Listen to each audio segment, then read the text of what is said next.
de un momento a otro, empezaron a cancelarse los vuelos en ciudades como Cartagena, Santa Marta, entre otras. Dijeron que era por falta de combustible. Sin embargo, el presidente Gustavo Petro dijo que no era verdad. Dijo, no hay escasez de combustible para avión. Lo que existe es una actividad irregular que ya está bajo investigación. Sin embargo, los vuelos siguieron cancelándose. Y Terpel, que es una de las compañías que distribuye combustible en nuestro país más grande, es nacional, dice que por fallas en Reficar, donde se produce la gasolina en nuestro país, resulta que no tenía suficiente combustible para abastecer los aeropuertos de Colombia. Reficar habría sufrido el 16 de agosto un apagón y eso habría retrasado toda la producción. Esta mañana Ricardo Roa, presidente de Ecopetrol, afirmó que todo estaba en orden. No ha habido desde Ecopetrol un incumplimiento a ese criterio legal establecido en los contratos respecto de su obligación con los distribuidores mayoristas, y eso lo estamos garantizando hoy. Algunas aerolíneas hoy ya han advertido que desde mañana la situación se normalizará, amanecerá y veremos. Lo cierto es que se anunció la importación de por lo menos 100.000 o más barriles de gasolina para avión. Eso indica que evidentemente algo está pasando con el combustible en nuestro país. Vamos a hablar de esto con María Camila Zúñiga, quien se fue hasta el aeropuerto y encontró una inmensa cantidad de historias de gente literalmente varada. Así es, Juan Diego, y es que mire que esta polémica que usted nos cuenta no solamente sucedió en redes sociales, sino también en el aeropuerto, donde estaban precisamente estas personas que fueron las perjudicadas por la supuesta escasez de combustible. Polémica con el combustible, llegué al Aeropuerto Internacional El Dorado, pero para los operarios de la terminal todo parecía estar en calma.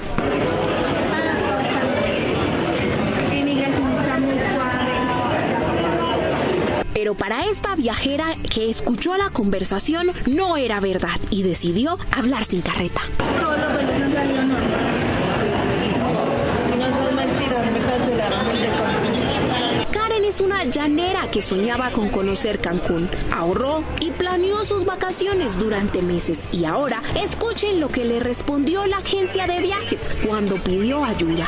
Nosotros como agencia no podemos hacer absolutamente nada. Señorita, entonces hágame un favor.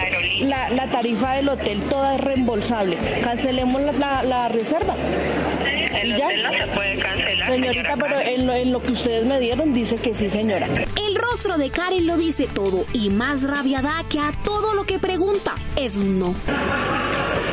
O sea, ustedes no dan ninguna solución finalmente. No, señora, porque hasta que ellos no nos autoricen no podemos hacer ninguna modificación. Pero el drama no es solo el de Karen, sino también de familias que se quedaron con las maletas hechas. Pero ¿por qué nos hacen llegar y nos dicen cuando ya estamos acá? Es como nuestra gran molestia. Y nosotros somos un grupo de 10 personas que vamos para Punta Cana. Estamos tratando de llamar al hotel a ver si nos pueden ayudar a correr la reserva. Pero ¿de cuánto sería la pérdida si ustedes no logran viajar? No, nosotros ya estamos haciendo la cuenta, más o menos son 6 millones de pesos que estamos perdiendo por cada noche, ¿sí? Entonces nos dicen mañana, pero ¿qué tal mañana también pase lo mismo? Con gran incertidumbre, incluso los más afectados no solo los que van de paseo, sino aquellos que quieren regresar a casa. Haciendo la fila para saber qué es lo que ha pasado, pero yo necesito que me den una solución hoy. Tienes que viajar sí o sí hoy. Tengo que viajar sí o sí.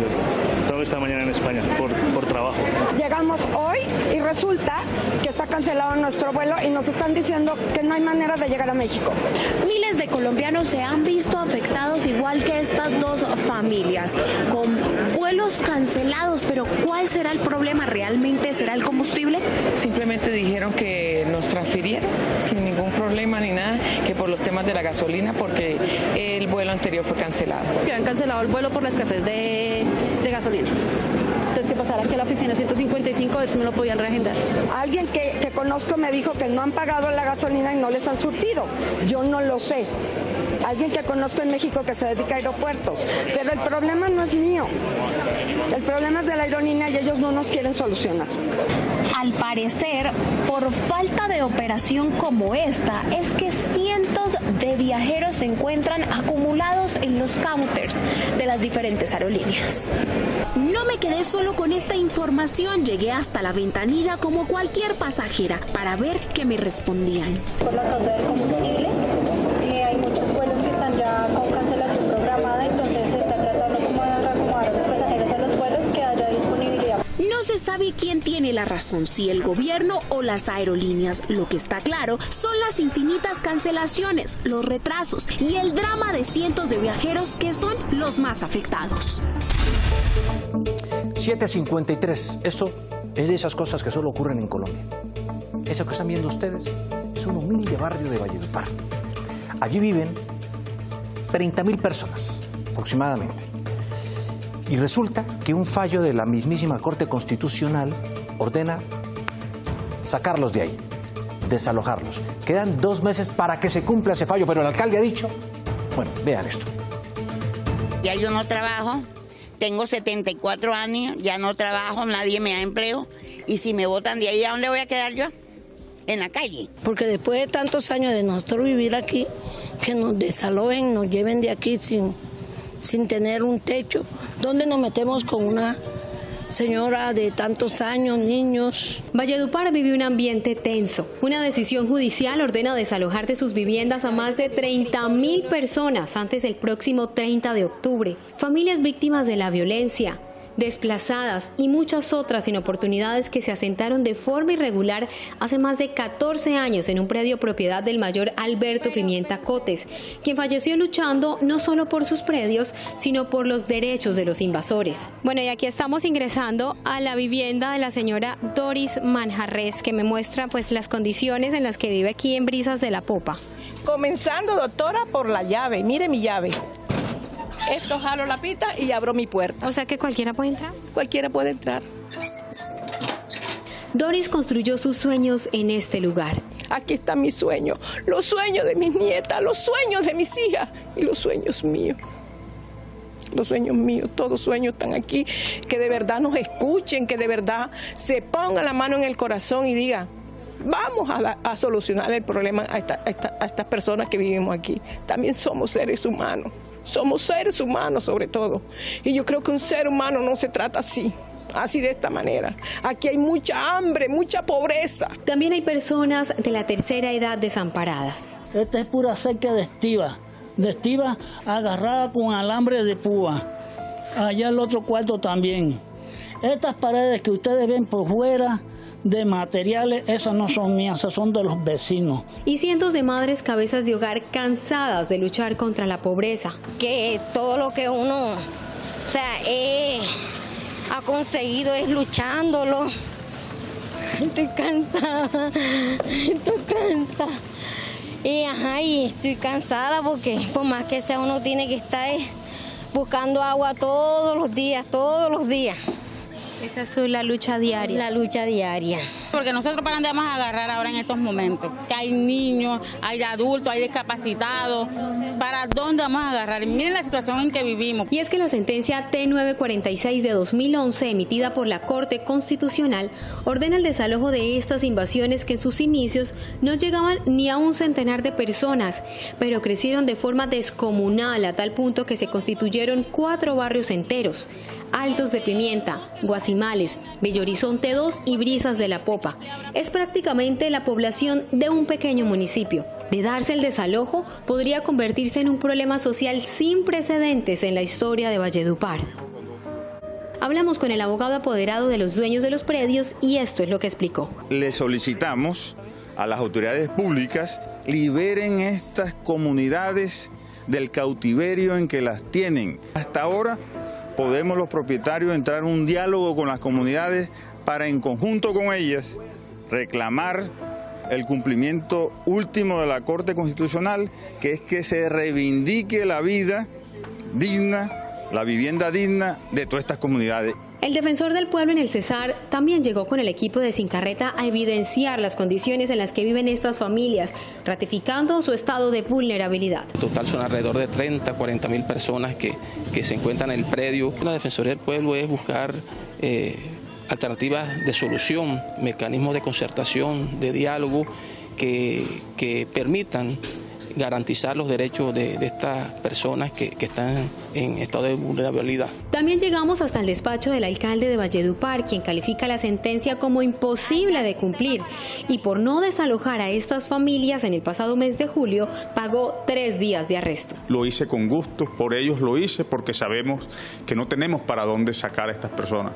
Esto sería un desplazamiento legal, lo estamos diciendo así, siendo respetuoso con las normas, ¿dónde los vamos a llevar? No tenemos la capacidad del municipio de brindarle albergue a 30.000 personas. ¿El camino sería entonces lograr la legalización de esos predios? Sí, nosotros lo hemos estado diciendo, o sea, la voluntad nuestra es esa, una legalización en común acuerdo con los propietarios. Estamos revisando todas las normas para poder llegar a hacer propuestas. Para desalojar 30.000 personas tendríamos que traer 2 batallones del ejército, la policía, no sé, o sea, se nos podría convertir en un problema social, en una masacre. El impacto es grande. Mientras esta o cualquier otra solución llega, la incertidumbre se seguirá apoderando de las más de 8.000 familias o 30.000 personas que ocupan estos predios, porque hay una sentencia que cumplir, pero también unos derechos que el Estado debe proteger. Nosotros tenemos que pasar el hambre y tenemos que pasar las necesidades que sea. Mientras tanto, el rico y el otro que tiene el poder con la barriga llena y el corazón contento. Mientras nosotros aquí, con el corazón triste y con la barriga vacía. La energía en Colombia está que salta chispas. Mejor dicho, imposible de pagar las facturas. El bolsillo está en cortocircuito, echando humo. Y en medio de ese dilema que enfrentan a diario muchos de los colombianos, especialmente en las zonas más calientes del territorio, como en el Caribe colombiano, a veces tienen que decidir entre o pagar la factura de la luz o hacer mercado, o llenar la nevera. Pues bueno, Juan y televidentes, muy buenas noches. Realidad. Para entender toda esta situación, lo primero que debemos entender frente a la propuesta del presidente Gustavo Petro es cuáles son los componentes tarifarios, cómo está esa composición, cómo nos cobran la luz mes a mes. Entonces, nos cobran la generación, y este punto grábenselo en su mente, es muy importante. También nos cobran la distribución, la transmisión, la restricción, además nos cobran las pérdidas. Por supuesto, también nos cobran la distribución, comercialización y el consumo que tenemos. Así nos cobran la energía. Pero ¿qué es lo que plantea el gobierno? El presidente Gustavo Petro, cuando lanzó la propuesta, no entregó mayores detalles, pero ya el ministro de Minas y Energía fue barajando un poco la situación. Nosotros no nos quedamos en eso, buscamos un experto, lo analizamos y aquí le pusimos la lupa. Esto es lo que dice el presidente Gustavo Petro sobre la fórmula tarifaria. ¿Cómo nos cobran la energía? ¿Qué es lo que está proponiendo? Escuchemos. Nuestra propuesta es cambiar la fórmula tarifaria en el corto plazo, ya. Y para el mediano y largo plazo, que el sistema energético de Colombia se base en fuentes limpias, en generación de energía limpia y renovable. Vamos a preguntarles a los ciudadanos si ellos entienden esto de la fórmula tarifaria y cómo les ha ido con el pago del servicio de energía. Vamos. ¿Usted creería que se debería modificar? Sí, sí es para mejorar, sí, claro. ¿Le llega muy caro el recibo de la energía? Sí, es costoso. Pues de cambiar estos componentes tarifarios que componen la fórmula con la que a usted le cobran la luz mes a mes, es de lo que estaría hablando el presidente Gustavo Petro. Pero ¿qué implicaciones tiene esto? ¿Sirve o no sirve? Lo analizamos con un experto. ¿Cómo se cobra la energía actualmente? ¿Cuál es la fórmula que hay hoy en día? Estamos hablando de 6 componentes. La tarifa no solamente es la generación, porque últimamente se habla mucho de la generación eólica, solar, que es más barata, de la generación hidráulica, la generación térmica. Ese es uno de los componentes de la tarifa. Entonces, el problema de las tarifas de energía eléctrica no solamente dependen de la generación. ¿Usted sabe cómo cobran la energía? No, Mire, al final de la factura hay algo que se llama el componente tarifario y son 6 cosas que componen. Entonces, la generación, la comercialización, transporte, también nos cobran pérdidas. Pues terminando este día, el ministro de Minas y Energía dio luces sobre los cambios que quieren realizar. Esto dijo. Pero sobre todo a los costos que se están generando por la generación de energía. Hoy la entrada de generación renovable en nuestra matriz de energía va a lograr, y buscamos que en mercado de competencia reduzca los márgenes que hay en la generación. Entonces, una de las medidas busca garantizar precios eficientes en la bolsa de energía. Pero ojo, porque nuestro experto dice que este problema de las altas tarifas no se le puede solo echar a los generadores. Y en medio de estos cambios puede salir el tiro por la culata. Poco se habla de la comercialización, poco se habla de la distribución, poco se habla de la transmisión, de las pérdidas, de las restricciones, ¿sí? Porque a veces, por ejemplo, cuando se acude a meterle mano a esas fórmulas técnicas sin tener un conocimiento adecuado, pues puede generar incluso sobrecostos. Pues desde el gremio de los servicios públicos le piden al gobierno además que cumpla con el pago de las deudas por los subsidios que se dieron en la pandemia en los recibos de energía, que contribuirían también a las altas tarifas. Necesitamos que la opción tarifaria, que es un compromiso del gobierno, entre para que de esta manera, con un proyecto de ley de un solo artículo, podamos entregar estos recursos y ayudar a bajar las tarifas. Pues uno sí esperaría que cualquier decisión que se tome sea en beneficio de los colombianos y de forma consciente, porque los ciudadanos no aguantan otro corrientazo al bolsillo. Todos los meses nos incrementan demasiado. El mes pasado nos vino por un monto, ya el incremento de este mes fue mucho, casi que la mitad.